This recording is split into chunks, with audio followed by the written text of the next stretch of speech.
A recent study has found that some of the most popular beer and wine brands in this country contains dangerous amounts of Monsanto's weed killer Roundup. It is everywhere.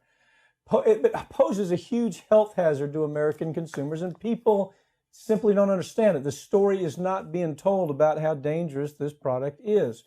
Farron, what bothers me about this is at the bottom line for consumers is they should have a choice. They should understand, I want to buy this product because I know what's in it. Now, here you have Monsanto that for years they have been fighting labeling at all costs. They don't want labeling that it's GMO. They don't want labeling that it contains Roundup. They don't want the connection between the reason that GMO is dangerous is because Roundup saturates the GMO.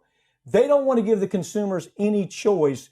This is a great example of what happens when you don't give consumers a choice by simply telling them if they want to drink the wine that has arsenic or the wine that has glyphosate in it, that's their choice. But give them a choice. What's your take on this story? I agree 100%. And in this particular issue, I think people kind of have this understanding, you know, when you're going and you're buying fresh produce, there's a risk that this could have been sprayed with Roundup. It could be a GMO. But when you're buying a finished product that has glyphosate in it, people don't ever think of that connection. But glyphosate, it does not cook off. It does not rinse off. It does not wash off. If it is on a food substance, and that substance, like a grain that's used for making beer or making bread, it stays on it through the finished product that then gets consumed by the human being. So it's in the bread, it's in the beer, it's in the wine. And these are not just, you know, a few beer and wine labels. These are the biggest ones.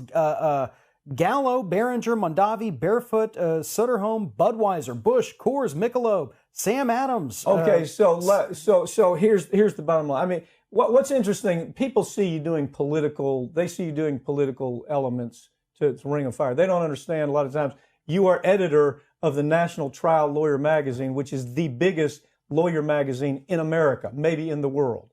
So you have followed this story. You've actually done this story.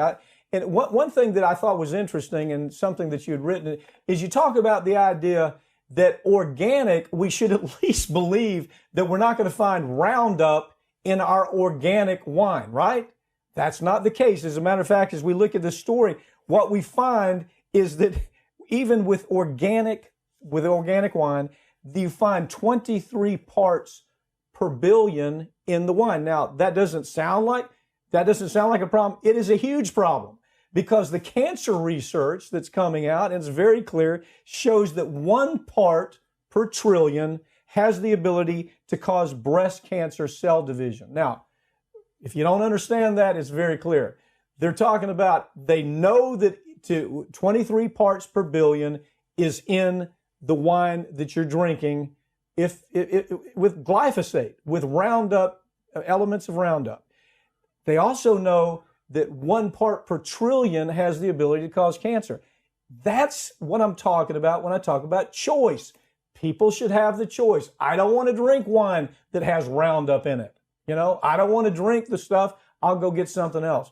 Isn't that what this is all about, is just choice? It is. And another part of the issue here, and this could open up a whole new area of litigation. In fact, I think it has with dicamba, is the issue of drift with Roundup. Because you may have these farmers out there doing everything they're supposed to. They're not putting these harmful pesticides or weed killers like Roundup to keep consumers safe, but it still ends up on their product because it blows in the wind, it evaporates, and then rains back down on these other farms. This is mentioned in this story as well. And in some cases, it just gets into the soil, slowly goes into the groundwater, gets repumped somewhere else to an organic farm.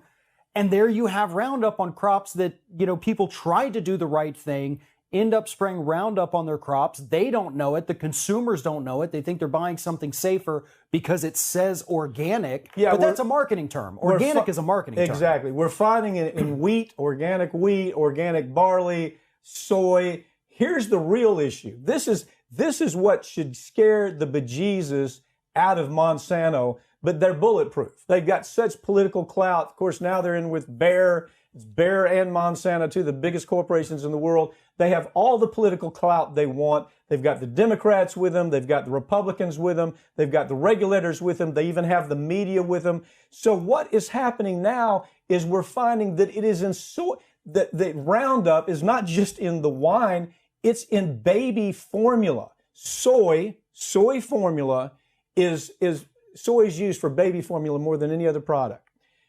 It is, what we're finding is it's in the baby product. Now, add to that there are studies after studies that show, we're just talking about breast cancer here. There's studies that show it's related to Parkinson's disease. It's related to brain cancer in children. It's related to the World Health Organization, for God's sakes. The IARC, the World Health Organization, the UN World Health Organization said, they studied it. They said this stuff will cause cancer. But still, we don't give them a choice. We don't give consumers a choice because Monsanto and now Bayer spends so much money fighting back the politics, lobbying and fighting back the politics. What's your take on that? Well, I have to add to your list because there's this massive list here of all of the diseases or illnesses that have been linked by independent scientists, because God knows we're not going to get any real studies from the EPA or FDA here. ADHD, Alzheimer's, anencephaly, autism, birth defects, brain cancer, breast cancer, other forms of cancer, celiac disease, chronic kidney disease, colitis, depression, diabetes, heart disease, hyperthyroidism, inflammatory bowel. By the way, the list keeps going. Can I tell you There's so something? many here. Here, this sounds weird. I've read every one of the studies because I have to take depositions in this case the end of this month. So I've read every one of the studies. Every time a study comes out, here's what you see. You see this attack, for example, Seralini.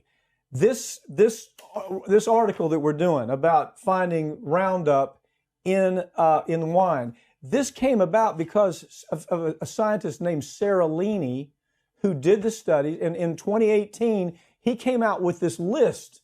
And he says, we studied all this. He doesn't, by the way, he has no axe to grind. This guy has no agenda. He's simply a scientist who did a study a couple of years ago that showed that the component parts of Roundup, not just the glyphosate, but all the adjuvant, the other parts of it, that those parts independently have the ability to cause cancer, leukemia, non-Hodgkin's lymphoma. So what ends up happening is, what do? They attack Seralini. They try to get him fired from all of his boards. They attack him in his university. They get the idiotic, stupid, moronic corporate media to side with Monsanto against Seralini.